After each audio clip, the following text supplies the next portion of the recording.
Oi, meus queridos alunos, aqui é a professora Marise para mais uma aula, sendo que essa oficina, como não pode ser presencial, será uma oficina virtual. Esse trabalho está relacionado ao Seja Bangu e a minha área de atuação é Ciências da Natureza, Ensino Médio, Biologia. E esse trabalho é referente ao fascículo 1. Beijos no coração de todos e vamos iniciar o nosso trabalho. Biodiversidade. O que significa bio? Bio, vida. Diversidade, variedade. Então, nós temos uma variedade muito grande de seres vivos no planeta. Nós temos, só no reino animal, uma variedade muito grande de filos, poríferos, selenterados, plateumintos, nemateumintos, anelídeos, artrópodes, equinodermos. Você vê que dentro do grupo dos artrópodes nós temos os aracnídeos, os crustáceos, os diplópodos, os quilópodos, os insetos. Então, a variedade é muito grande. Olhando no reino vegetal, temos as briófitas, as pteridófitas, as gimnospermas, as angiospermas. Então, a variedade de seres vivos, fora os microscópicos, é imensa. Então, bio quer dizer vida, diversidade quer dizer variedade. Então, biodiversidade descreve a riqueza, a variedade de seres vivos do nosso planeta Terra. E nós precisamos, nesse aspecto, considerar todas as formas de vida, desde os seres unicelulares até os pluricelulares. Temos que também considerar a carga genética de cada indivíduo, as relações deles entre si e com o meio, no ecossistema. Então, isso representa biodiversidade. Como fazer uma classificação? Sistemática é a classificação dos diversos organismos vivos. Em biologia, os sistematas são os cientistas que classificam as espécies entre outros táxons a fim de definir o modo como eles se relacionam evolutivamente. Então, eu vou lá para o campo, identifico a espécie e vou ver o comportamento desse ser dentro do ambiente, visualizando as questões evolutivas. A filogenia, a gente trabalha com a ancestralidade de cada ser. Estuda o grupo de indivíduos, as linhagens que estão conectadas, como eles mudam de acordo com o tempo. E a taxonomia é parte da biologia que estuda os seres vivos, identificando-os e nomeando-os. Os seres vivos, eles estão divididos em reinos. Lá em 1894, Haeckel dividiu em 3 reinos: protista, plantar e animalia. Protista, eles colocavam todos os micro-organismos. Plantae, entrava até os fungos nesse grupo, vegetais e fungos. E animais, eram todos os animais. Em 1959, o Whittaker definiu em 5 reinos: Monera, protista, fungi, plantae e animalia.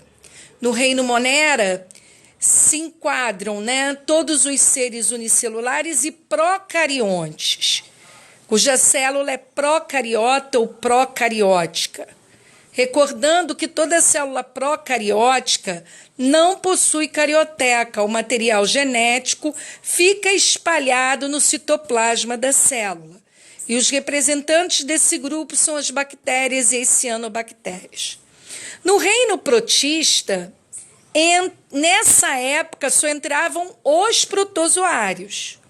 No reino fungi, todos os fungos, foi retirado lá do reino plantae na época de Haeckel, E no reino vegetal entravam as algas, que são as talófitas, e todos os vegetais, briófitas, pteridófitas, gimnospermas e angiospermas. E no reino animalia, todos os animais, desde invertebrados aos vertebrados. Em 1977, o reino Monera foi dividido em 2 grupos, eubactérias e arqueobactérias.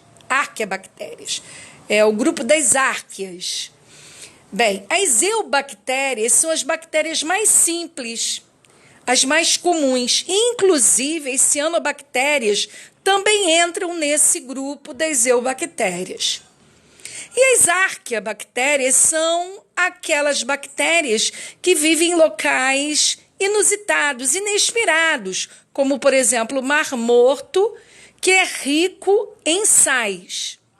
Nós temos também o grupo de arqueobactérias que são encontradas em regiões cuja temperatura pode chegar a 100 graus Celsius, fontes termais, por exemplo, e em esgotos com muita acidez. E o reino protista passou a ser chamado, há pouco, vamos botar aqui, por volta do ano 2000, passou a ser chamado de protoctista. Nessa época, de 1977, só entravam os protozoários. Atualmente, nesse reino protoctista, estão as algas e os protozoários. Então, as talófitas que estavam lá no reino vegetal passaram a compor o reino protista, que hoje se chama protoctista. Fungos, plantae vegetais e animalia animais. E agora, a partir de 1990, o USE, continuando o USE, ele resolveu colocar em 3 domínios, na verdade, o domínio das eubactérias e das árqueas e o domínio eucária. No domínio eucária entra os protistas, os fungos, os vegetais, os animais, porque todos eles são seres eucariontes. A célula, ela tem as 3 partes básicas: membrana plasmática, citoplasma e núcleo. Só que esse núcleo, ele é o quê? Organizado. Tem carioteca ou membrana nuclear. Claro que quando fomos trabalhar os reinos separadamente e fomos visualizar, por exemplo, uma célula vegetal, além dessas 3 partes básicas, ela tem uma parede celular. E lá, como organela citoplasmática, ela não tem centríolo, mas ela tem cloroplasto. A célula animal, por exemplo, não tem parede celular e não tem plastos, mas tem centríolos. Então, existem especificidades em cada célula, relacionada ao grupo, ao reino em que se encontram. Bem, as categorias taxonômicas, nós temos, o reino, o filo, a classe, a ordem, a família, o gênero e a espécie. Para a gente não esquecer isso, basta usar uns macetezinhos. Re, fico, fage. Re, reino, fi, filo, se, classe, o, ordem, fa, família, G, gênero e E, espécie. Ou podemos usar uma frasezinha muito legal. No reino de Filomena, a classe está em ordem e a família do general é especial. Então, rei, reino, Filomena, filo, classe, ordem, família, general, gênero e especial, espécie. Então, chegamos à nomenclatura. Nós temos o nome popular e existe o nome científico. O nome científico ele veio para universalizar o nome, dar um nome único à espécie. Porque, por exemplo, o nome popular do cão, em língua portuguesa, é cão, cachorro. Em inglês é dog, em francês é chien, em alemão Hund, em espanhol perro. Em italiano, cane. Japonês. Para facilitar o estudo, a pesquisa, o trabalho sobre o cão, existe um nome científico. O nome do cão é Canis familiaris. Naquela época, a língua universal não era o inglês. A língua universal era o latim. O primeiro nome refere-se ao epíteto genérico, ao gênero, cuja inicial ela sempre será maiúscula. E o segundo nome refere-se ao epíteto específico. E a inicial do nome é com letra minúscula. O nome da espécie é Canis familiaris. Cada espécie de ser vivo que foi identificado ao longo desses anos, né, tem um nome científico. Esse aí é o nosso amado Linneuzinho para os íntimos. Linneu nasceu em 1707 e morreu em 1778. Ele era botânico, zoólogo, médico, sueco ele, né? E ele foi o criador da nomenclatura científica. Ele foi assim, ó, uau, maravilhoso nesse contexto. Embora tão estudioso, mas ele era muito religioso na época e ele não acreditava, né, na evolução dos seres vivos, respeitando todos aqueles que não acreditam na evolução dos seres vivos. Ele era fixista. Então, ele achava que os seres vivos surgiam de uma forma e não haveria modificação, evolução. Bem, ele era tão estudioso que ele participou no desenvolvimento da escala da parte de temperatura física, graus Celsius, participou, né, de trabalhos dentro da medicina, se especializando verdadeiramente no tratamento de sífilis, que é uma doença sexualmente transmissível, e ele escreveu mais de 70 livros e 300 artigos científicos. E como ele foi o pai da nomenclatura, né, ele tinha o nome de Carl von Linneu. Carlos Linneu em português, Linneuzinho para os íntimos, como a professora Marise. E ele deu um nome científico para ele, Carolus Linnaeus.